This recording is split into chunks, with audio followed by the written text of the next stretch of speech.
Selain daripada itu, jumlah vaksinasi yang tinggi selain prosedur operasi standard yang ketat menjadi antara sebab mengapa 11 sektor ekonomi di negeri-negeri fasa 1 Pelan Pemulihan Negara PPN dibuka walaupun kes harian baru masih mencatatkan angka yang membimbangkan. Dan itu penjelasan Perdana Menteri Datuk Seri Ismail Sabri Yaakob pada sesi jawab lisan di Dewan Rakyat hari ini.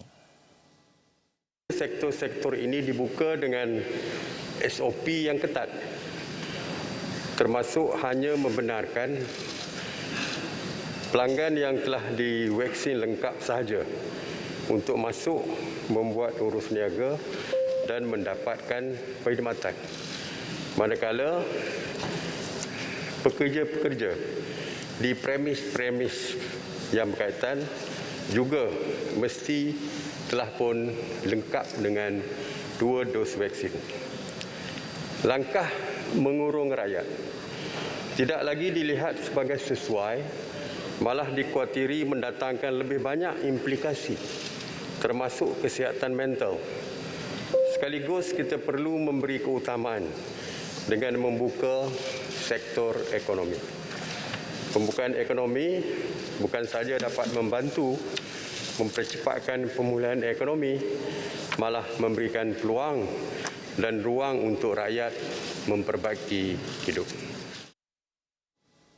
Baiklah, untuk mengulas lanjut berkenaan dengan isu ini bersama dengan saya menerusi Google Meet adalah Profesor Emeritus Dr. Barjoya Bardai yang merupakan pakar ekonomi. Prof, terima kasih kerana sudi bersama dengan Esra Awani. 3 perkara penting yang disebutkan oleh Perdana Menteri tadi, asasnya pembukaan ekonomi adalah 3 perkara penting, iaitu penerimaan vaksinasi yang tinggi, data penilaian risiko oleh KKM dan KPDN-HEP serta SOP yang ketat. Respon Prof melihat kepada kepentingan pembukaan ekonomi walaupun negeri-negeri ini berada ataupun kesnya masih tinggi, berada di dalam fasa 1 Pelan Pemulihan Negara. Pandangan Prof. Bismillahirrahmanirrahim. Terima kasih. Saya sangat mengalu-alukan apa yang dinyatakan oleh Yang Amat Berhormat Perdana Menteri, kerana itulah sepatutnya polisi kita yang baru. Kita nak supaya ekonomi dibuka tetapi dengan SOP yang ketat. Dan SOP yang ketat itu perlu menekankan kaedah sebenarnya mengurung orang-orang yang bergejala. Kita tak mahu mengurung semua orang, tapi kita nak kurung orang yang bergejala sama ada di rumah atau di hospital. Dan ini boleh dilakukan dengan konsep SOP tadi, gelembung-gelembung pelancongan dan lain-lain mekanisme. Saya sangat mengalukan apa yang dikemukakan. Prof, melihat kepada 11 sektor ekonomi tersebut, bagaimana Prof melihat pada ketika ini cukup krusial, penting sekali untuk kerajaan mengimbangi di antara kehidupan, nyawa, keselamatan, pada masa sama kelangsungan ekonomi, pertumbuhan ekonomi, dan kita melihat pertumbuhan dalam tempoh 6 bulan yang lalu boleh dikatakan cukup positif. Dengan melihat kestabilan politik yang akan berterusan ini, bagaimana Prof melihat pertumbuhan ekonomi pada masa akan datang ini?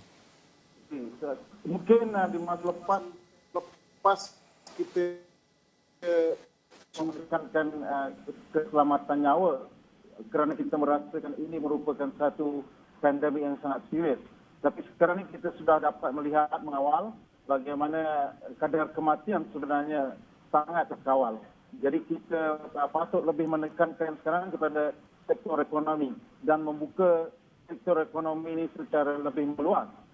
Pokoknya kita nak memastikan semua aktiviti ekonomi dapat berjalan hampir normal dan khususnya bukan saja peniaga besar dapat mengeluar untuk ekspor, tetapi peniaga kecil dan sederhana dapat menyokong ekonomi dengan peluang pekerjaan dan lain-lain, dan peniaga makro dapat menjana pendapatan seperti asal supaya mereka tidak terjunam terus di bawah garis kemiskinan. Prof, antara 11 ekonomi, jika boleh saya recap apa yang disebutkan oleh Perdana Menteri tadi adalah kedai cuci kereta, kedai elektrik dan elektronik, kedai barangan rumah dan peralatan dapur, kedai perabot, kedai peralatan sukan, kedai aksesori kereta, pusat pengedaran dan jualan kereta, pasar pagi dan pasar tani sahaja, kedai pakaian, fashion dan aksesori, kedai barang kemas, kedai gunting rambut dan pusat salon kecantikan. Bagaimana ianya mendasari kehendak rakyat pada ketika ini dalam sektor-sektor yang disebut ini? Kerana saya percaya rakyat amat mengharapkan ekonomi-ekonomi, walaupun ada yang menampakkan bahawa ini merupakan antara mungkin syarikat-syarikat kecil sahaja, tetapi ianya penting untuk dibuka pada ketika ini, Prof. Ya, betul. Sebenarnya apa yang disebutkan itu meliputi kebanyakannya syarikat kecil dan sederhana dan perniagaan mikro. Dan ini sangat penting kerana dia menyokong lebih 45% keluaran negara kasar dan lebih 50% kadar pekerjaan atau penggunaan tenaga buruh. Jadi kalau ini dapat dibuka, dia akan menyemarakkan semula ekonomi, membolehkan semua isi rumah lebih produktif dan menjana pendapatan sendiri. Tidaklah kita perlu terus memberikan bantuan yang tidak seberapa. Prof, melihat kepada pembukaan PMKS ini, iaitu perusahaan mikro, kecil dan sederhana ini, sejauh mana pematuhan SOP itu dapat memastikan kelangsungan perniagaan pada masa sama dapat mencipta peluang pekerjaan yang baru. Kerana kalau kita recap apa yang disebutkan oleh Menteri Sumber Manusia pada ketika ini, usaha untuk meningkatkan, mencipta peluang pekerjaan itu sedang giat dijalankan oleh Majlis Pekerjaan Negara. Bagaimana ianya cukup penting pada ketika ini sektor-sektor kecil PMKS ini memacu pertumbuhan peluang pekerjaan yang baru ini, mencipta peluang pekerjaan baru ini? Ya, sebenarnya sektor perniagaan kecil dan sederhana sedang mengalami transformasi yang besar kerana mereka perlu mengadaptasi kepada AR 4.0 dan mereka akan lihat mereka perlu sebenarnya merombak perniagaan mereka. Dan ini memerlukan satu set guna tenaga yang baru dan ini memerlukan tenaga buruh untuk dilatih. Jadi program seperti HRDF dan program latihan khusus melalui mungkin skim bantuan upah itu perlu dijanakan melalui skim latihan begini supaya mereka memaksa tenaga mahir atau tenaga tidak mahir untuk mengikuti program baru, melatih semula, mewujudkan kemahiran baru yang sangat diperlukan selepas ini. Dan ini akan merupakan aktiviti penting kerana kita perlu menekankan dalam rancangan Malaysia ke-12 ini pembangunan sumber manusia. Tidak lagi berharap kepada FDI ataupun modal asing. Prof, antara perkara lain yang disebutkan oleh Menteri Sumber Manusia dalam soalan awal MQT sesi pertanyaan-pertanyaan Menteri tadi adalah berkenaan dengan isu pengangguran, di mana secara keseluruhan beliau menyatakan bahawa 7 negeri mencatatkan kadar pengangguran di bawah 4%, yang menggambarkan ekonomi negeri tersebut masih beroperasi dengan guna tenaga penuh. Pada masa sama, penurunan bilangan penganggur direkodkan di 7 negeri iaitu Sabah, Perak, Sarawak, Kedah, Johor, Negeri Sembilan dan Putrajaya menunjukkan penurunan. Jadi bagaimana fokus di peringkat negeri-negeri ini? Adakah masih perlu berharap selain daripada seperti Prof katakan tadi FDI, PMKS ini berperanan penting, ataupun bagaimana bentuk pembaharuan penciptaan kerja baharu itu mungkin mampu diwujudkan? Adakah termasuk juga dengan mengadaptasi teknologi baharu dan sebagainya, Prof? Saya rasa data statistik tentang pengangguran itu perlu dikaji dengan lebih terperinci kerana kita bukan sahaja sangat prihatin kepada peratus pengangguran. Kita perlu melihat struktur pengangguran. Misalnya dia tidak disebutkan di dalam 4% guna tenaga penuh. Kalau pengangguran ialah 4%, kita dalam guna tenaga penuh. Tapi dalam tu ada lebih 700,000 graduan yang menganggur dan ini merupakan satu yang tidak produktif kerana mereka merupakan sumber-sumber yang sangat berpotensi. Kita telah melatih dan berbelanja banyak untuk melatih mereka mendapat ijazah. Mereka perlu dimanfaatkan dan kebetulan memang kita sedang di dalam proses transformasi. Kita nak menekankan konsep disruptive teknologi, menekankan inovasi menekankan penggunaan internet shopping, artificial intelligence, robotik, dan sebagainya. Kita perlu memanfaatkan graduan-graduan yang menganggur ini menjadi pemangkin, mewujudkan satu teknologi baru dan mewujudkan peluang perniagaan, dan ini akan menyokong pula kumpulan yang kurang mahir untuk menjadi pembantu, untuk menjadi sokongan guna tenaga dalam perniagaan baru yang mereka tubuhkan nanti. Ini perlu disemarakkan daripada kawasan luar bandar sehingga ke kawasan bandar yang sesak. Prof, antara soalan yang turut diajukan kepada Perdana Menteri adalah soalan kedua di Dewan Rakyat hari ini pada sesi jawab lisan, iaitu soalan daripada Ketua Pembangkang yang juga Ahli Parlimen Port Dickson, Datuk Seri Anwar Ibrahim, yang bertanyakan dari segi langkah inisiatif yang diambil oleh kerajaan untuk menangani ataupun penjelasan berkenaan pendapatan isi rumah kasar bulanan yang menurun sehingga 10.3%. Jika saya boleh memetik sedikit apa yang diperkatakan oleh Perdana Menteri Datuk Seri Ismail Sabri Yaakob, bantuan tunai langsung itu antara jawapan ataupun yang dimaklumkan, dinyatakan oleh Perdana Menteri, 8 pakej rangsangan ekonomi. Bagaimana Prof melihat pakej-pakej rangsangan ekonomi seterusnya menjelang belanjawan 2022 dan juga apa lagi yang diperlukan sehingga akhir tahun ini? Adakah bantuan tunai langsung itu mampu ataupun perlu dilaksanakan segera? Okay. Bantuan tunai mungkin perlu diteruskan, tetapi perlu menekankan kepada kumpulan yang benar-benar memerlukan. Mereka yang betul-betul tidak ada pekerjaan dan memerlukan wang untuk membeli makanan. Tetapi bantuan untuk memulakan hidup baru perlu disalurkan melalui skim yang lebih mantap, kerana kita memerlukan satu rombakan ekonomi, dan dalam rombakan ekonomi ini kita perlu menekankan ekonomi yang mempunyai daya produktiviti yang tinggi, dan ini memerlukan tadi penekanan kepada konsep inovasi, dan ini memerlukan satu strategi yang lebih khusus untuk menangani kumpulan isi rumah. Saya sebenarnya tidak berapa yakin tentang kadar penurunan pendapatan 10%. Saya rasa banyak kumpulan M40 khususnya telah turun pendapatan lebih daripada 20%. Dan kumpulan B40 pun mungkin ada yang telah masuk ke dalam kumpulan miskin tegar hari ini. Prof, antara perkara lain, kalau Prof sebutkan tadi, bantuan langsung itu, bantuan tunai kepada rakyat itu pastinya memerlukan satu perbelanjaan yang cukup besar. Pada masa sama, apa yang menjadi fokus kerajaan pada ketika ini adalah untuk terus memastikan kelangsungan hidup rakyat itu berjalan. Dan kedua adalah berkenaan dengan dana keuangan yang dimiliki pada ketika ini.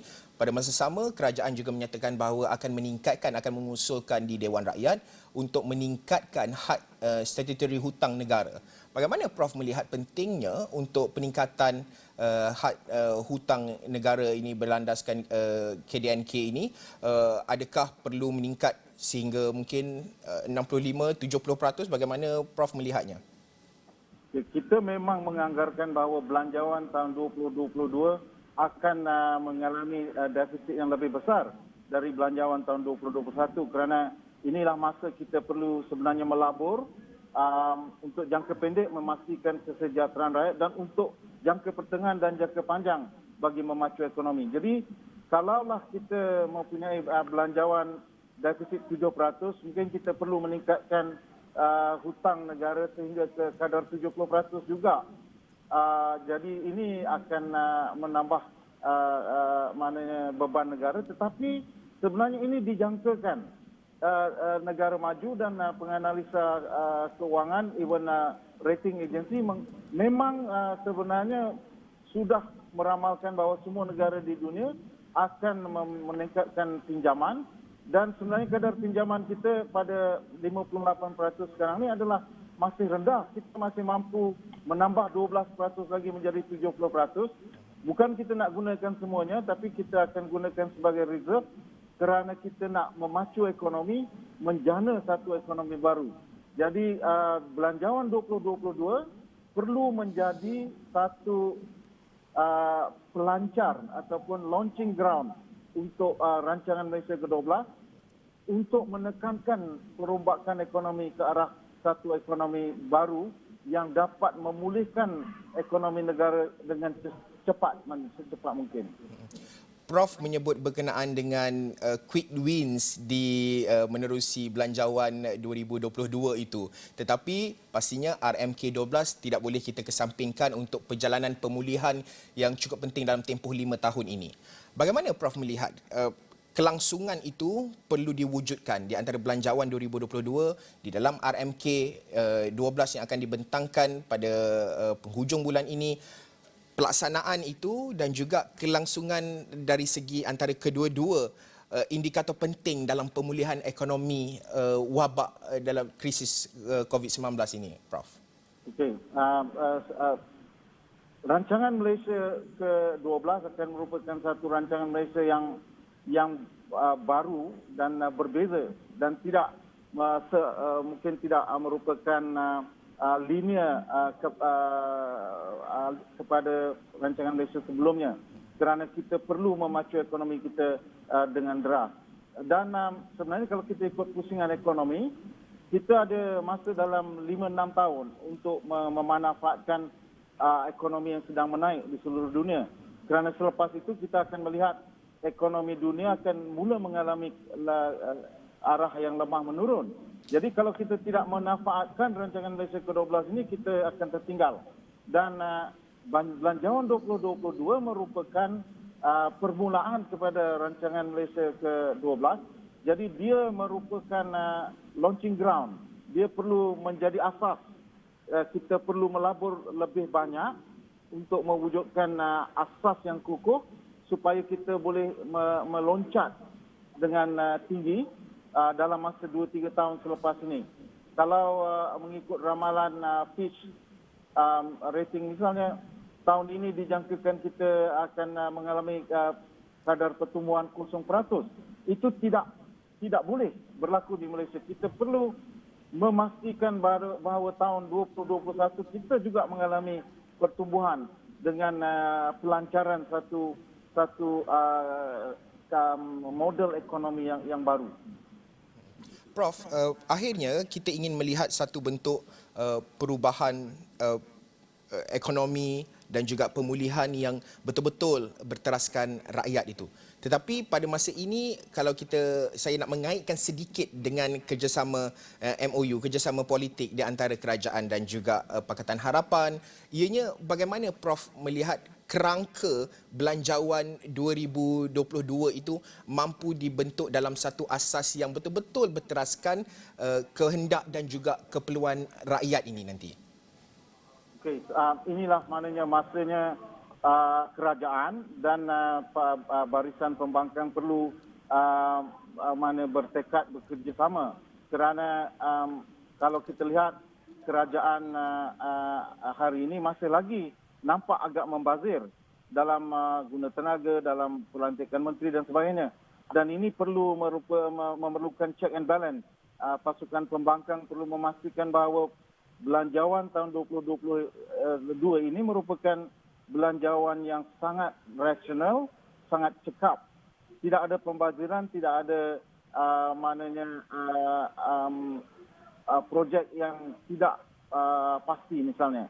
Dan sebenarnya insya-Allah saya nampak bahawa bibit-bibit perjanjian yang ditandatangani menunjukkan bahawa kedua-dua pihak ingin bekerjasama dan penekanan diberi kepada kepentingan rakyat. Dan kepentingan rakyat inilah yang perlu dikupas. Keluarga Malaysia perlu dikupas bagaimana kita nak menekankan kesejahteraan rakyat berbanding dengan peningkatan ekonomi yang sangat tinggi, misalnya kadarnya. Baik, terima kasih Profesor Emeritus Dr. Barjoya Bardai, pakar ekonomi, atas ulasan berkenaan dengan isu melibatkan isu ekonomi yang menjadi dominasi di sidang Dewan Rakyat.